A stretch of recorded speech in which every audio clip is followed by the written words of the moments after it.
sangue inocente derramado na terra, uma pessoa morta inocentemente, isso é cobrado pelas forças existenciais, sejam elas forças políticas, forças jurídicas, forças econômicas, mas também forças, sobretudo, energéticas e espirituais. A gente acha engraçada essa teoria das energias, porque a gente é muito logicista, né? No sentido de que eu só vou lidar com aquilo que pode ser palpável, nós somos muito empiristas. Mas é verdade que, hoje em dia, desde os anos 90, que se estudam muitas dessas questões, tudo é interligado. A física quântica está aí para mostrar isso, que um gesto meu, o que eu estou falando, cria realidades. Isso não é necessariamente algo espiritual, isso é algo da vida, é algo físico, é algo quântico, é algo que pode ser localizável, né? O pessoal fica tentando tirar foto de aulas e tal, e aqui eu não estou falando de práticas esotéricas que dialogam um pouquinho com essas coisas, estou falando de como que tudo na vida é interconectado. E aí, o bem e o mal que a gente provoca deixam marcas no ambiente, e é esse princípio que está apresentado aqui no Deuteronômio. O sangue inocente vai trazer consequências negativas à existência. Um sangue inocente sendo derramado de forma gratuita, e aqui o texto diz, olha, o cara matou de propósito, tramou, exterminou, tem que ser morto na hora, sem chance, sem conversa.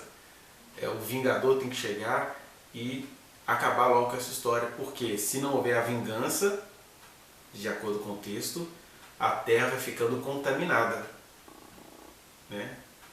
E a pessoa que matou vai se sentindo com licença de continuar matando.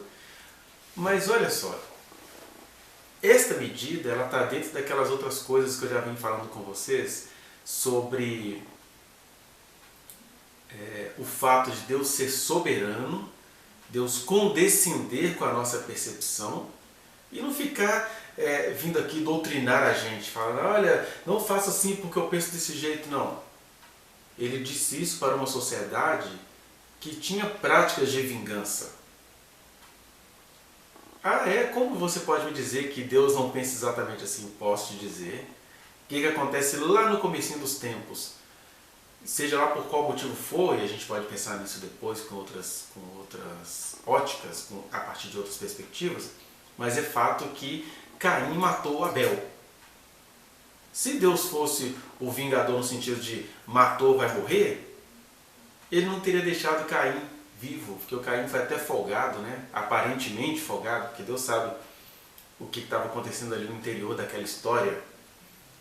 A gente não pode ficar falando mal de quem morreu, mas havia alguma coisa ali que Deus olhou e falou assim, ele vai ficar vivo, eu não vou matá-lo. Porque se Deus fosse o vingador, conforme ele está mostrando aqui no livro de Deuteronômio, ele teria matado Caim. Caim, você matou seu irmão, você também vai morrer, para que o sangue inocente não fique clamando na terra. Não, ele deixa o Caim vivo. Tem até um escritor aí que fez um romance, um livro de literatura meio que com dó de Caim, ironizando Deus, mas na verdade eu vejo muita misericórdia de Deus com Caim, o que não significa que ele não tinha misericórdia de Abel. Então, a partir dessa história de Caim e Abel, que Deus deixou Caim viver mesmo depois de ele ter cometido um homicídio, e isso não significa justificar o assassinato, mas significa que quando Deus fala que o sangue tinha que ser entregue ao vingador, o sangue inocente, isso não quer dizer que Deus fosse a favor dessas práticas de olho por olho e dente por dente, porque de fato ele não é. Deus não é nem a favor nem a contra, Deus apenas acolhe aquilo que as negociações humanas estabelecem. Por que eu estou dizendo isso? Para ninguém ficar aqui, o Alexandre está indo na internet defender a pena de morte. Eu não tenho que defender pena de morte nenhuma por um simples fator. Eu nasci numa geração, eu nasci numa cultura que estabeleceu, por exemplo, a Constituição do Brasil, estabelece que pena de morte sem chance. No nosso país não aplica pena de morte. E aí, para essas situações, num país que não tem pena de morte, mas que continua tendo pessoas que invocam o nome do Senhor, Deus vai tratando essas questões que a Constituição não deu conta de lidar.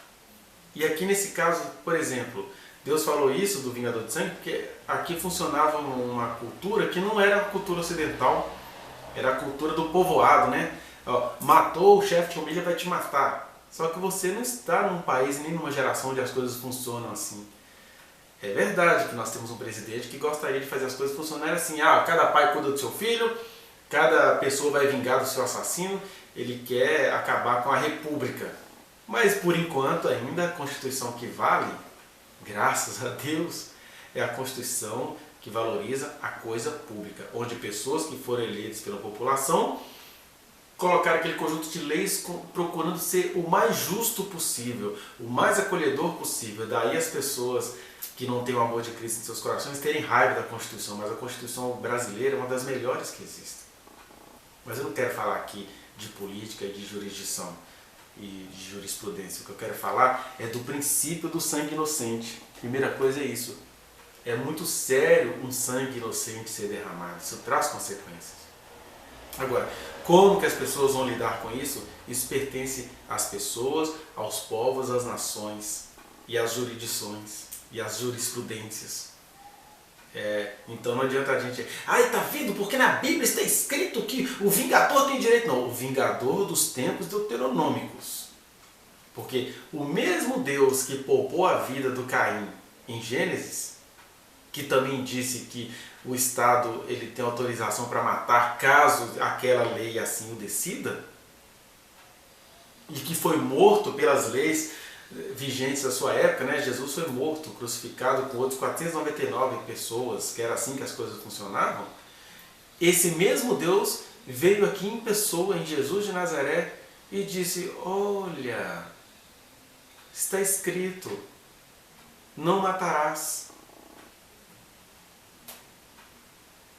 E também está escrito que quem matar é passível de julgamento, é morte na hora. Eu, porém, vos digo. Ele não estava anulando essa percepção do Deuteronômio, mas ele estava nos convidando a uma evolução. Eu, porém, vos digo. Qualquer que chamar o seu próximo de raca, de idiota, de imbecil, está cometendo assassinato. E aí? E aí? Você não vai ser julgado por essas leis por causa disso. Jesus está dizendo o seguinte: pior do que derramar sangue inocente, que é horrível, eu não estou aqui zombando de quem perdeu alguém de forma inocente. Agora, pior do que isso é você ficar colocando um monte de múmias, acabando com reputações, perseguindo pessoas que são justas. Eu nunca matei. Outro dia fez um comentário aí que o atual presidente do Brasil, ele está desobedecendo as leis colocadas pelo seu próprio ministro da Saúde, e ele está aí cumprimentando as pessoas, difundindo o vírus e tal, e aí alguém comentou, eu também comentei na postagem minha, que ele, em fazendo isso, ele estava se colocando no lugar do assassino, porque ele está contaminando as pessoas, ele está induzindo a população a se contaminar mais rápido, por questões meramente ideológicas. Aí alguém escreveu assim: tá, quantos ele matou? Faça essa pergunta para Jesus. Porque o que Jesus está dizendo em Mateus capítulo 5 é exatamente isso. Ele tecnicamente não matou ninguém, mas quando ele vai às ruas contaminar a população, ele está matando, porque a palavra de um presidente tem o poder de fazer as pessoas desobedecerem às leis e às resoluções da Organização Mundial de Saúde. Né? Mesmo que quem faça uma coisa dessa seja visto como herói. Jesus está dizendo assassino, porque sabe que tem alguma coisa espalhando pelo ar, né? Dito, inclusive previsto por alguns presidentes há algum tempo atrás, porque essas coisas já estavam por aí circulando, né, em lugares menores, que isso uma hora ia ganhar uma proporção imensa, e aí tem a irresponsabilidade de contaminar todo mundo e consequentemente matar todo mundo, né? Aí Deus fala: mais complicado do que derramar sangue inocente, que já é uma coisa abominável, é você ficar fazendo pessoas viverem como se elas não existissem, é diminuir alguém. E eu não estou falando aqui daquelas brincadeirinhas de ai, vaca gostosa. Isso é uma coisa. O que Jesus está falando é do espírito, é da energia com qual você diz a coisa. A vaca! Aí sim, você está acabando com a reputação de alguém. Né? Você falou, você é bobinho demais, alguma coisa assim que você fala carinhosamente com alguém. Não é disso que Jesus está falando. O raca é quando você às vezes vai falar assim: ô amado. Mas aquele seu amado tem uma vontade de deixar a pessoa toda seca. E aí você ainda sai orgulhoso. Eu não falo palavrões, mas o seu amado foi um palavrão que desmanchou alguém. Essa mania nossa, né? Vou só proferir palavras boas. Aí você fica, ai, fulano é abençoado, para não chamar de desgraçado. Aí Jesus está, pois é, isso são formas requintadas de chamar alguém de raca, de nada, de tolo. São formas requintadas de matar. E não sou eu que estou dizendo, é Jesus lá em Mateus capítulo 5. Né? Em outro momento, Jesus chega ainda no capítulo 5, ele fala assim, ouvistes que foi dito, olho por olho, dente por dente, que é o que essa lei dizia lá em Números, né? Aqui ela está sendo reformulada, mas lá em Números está dizendo olho por olho, dente por dente, mão por mão, pé por pé. A vingança tem que ser feita de acordo com o que foi feito. Que era uma coisa boa na época. É dizer o seguinte, olha, se arrancou teu olho, só arranca o olho dele, não vai matar todos os filhos dele porque você perdeu um olho, não. Era justo pensando na consciência, na cosmologia da época. Mas Jesus chega e fala assim, ouviste que foi dito isso? Essas coisas vocês resolvem entre vocês. Se quem matou vai ser morto, se quem arrancou o olho vai ter que devolver o próprio olho. Isso aí são coisas que os seres humanos podem produzir. Eu, porém, vos digo, ame os seus inimigos, orem pelos que perseguem vocês. Se alguém está querendo que você ande 1 quilômetro com ele, vai 2 quilômetros. Alguém quer arrancar o seu paletó, dá para ele a camisa. E a gente morre de medo dessas palavras de Jesus, porque elas vão contra o nosso senso assassino, né? Vão contra o princípio que está aqui. O único princípio desse texto que a gente deve acolher é o princípio de não derramar sangue inocente e evoluí-lo para o outro princípio.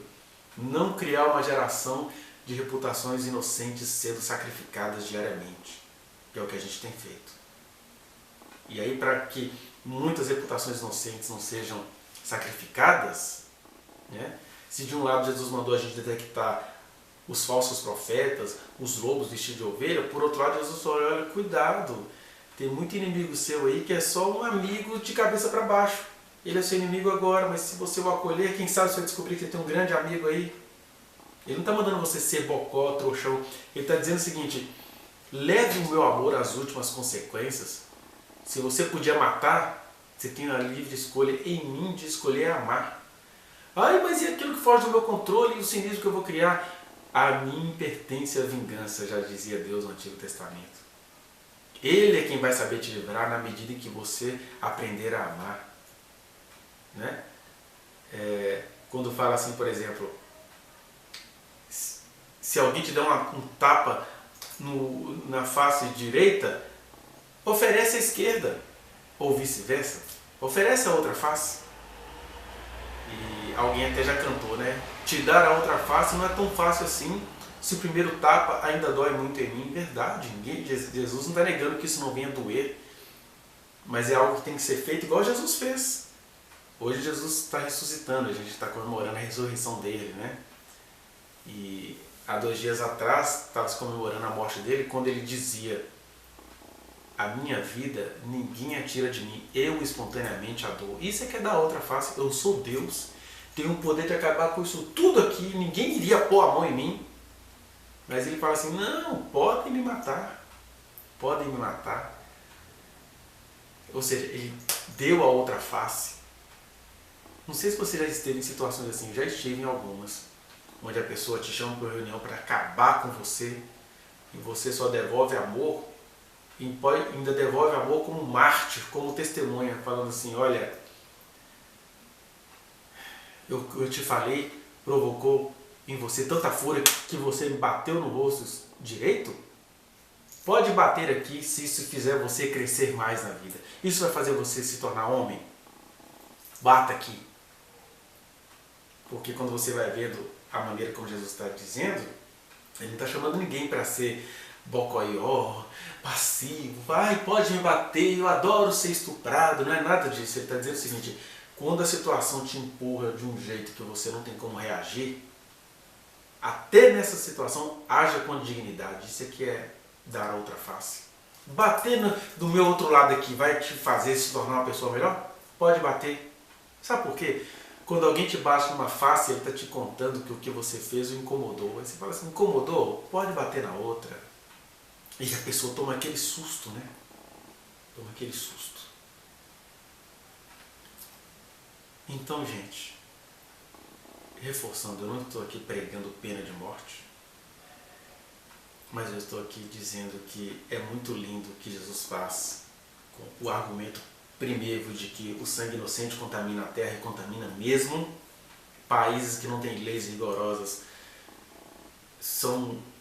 têm destino curto de existência. Mas olha, eu não estou aqui reclamando da Constituição do Brasil, eu gosto muito da Constituição do Brasil, eu acho que ela tinha que ser mais cumprida. Cumprida no sentido de ela tinha que ser executada, né? Agora, junto com isso, essas coisas da vingança do sangue inocente pertencem aos homens. Cada tempo, cada história, cada sociedade vai elaborando e reelaborando essas questões. Agora, o que é que pertence a nós que cremos no Deus de Israel e cremos que Jesus esteve entre nós e que ressuscitou ao terceiro dia e que hoje habita em nós por meio do seu Espírito? O convite, o princípio eterno é: cuidado com os muitos assassinatos que você anda cometendo todo dia. Porque o Senhor vai olhar para isso e Ele vai te disciplinar. Por outro lado, não precisa ficar esperando a disciplina do Senhor. Seja você a expressão do amor de Deus no dia a dia. Procure entender que muitos inimigos seus vão se tornar seus amigos. Ah, se o inimigo é perverso mesmo, é pegar o que o Davi fez ainda no Antigo Testamento. O Senhor vai pôr a mão nele, eu não. Deus também não abomina o nosso desejo, não é de vingança, o nosso desejo de justiça. Ele só pede o seguinte: lance sobre mim toda a sua ansiedade, incluindo o seu desejo de justiça. Eu estou vendo que você está sendo muito injustiçado no que você está fazendo. Conte isso para mim. Conte para mim na sua intimidade. Mas trate bem essa pessoa.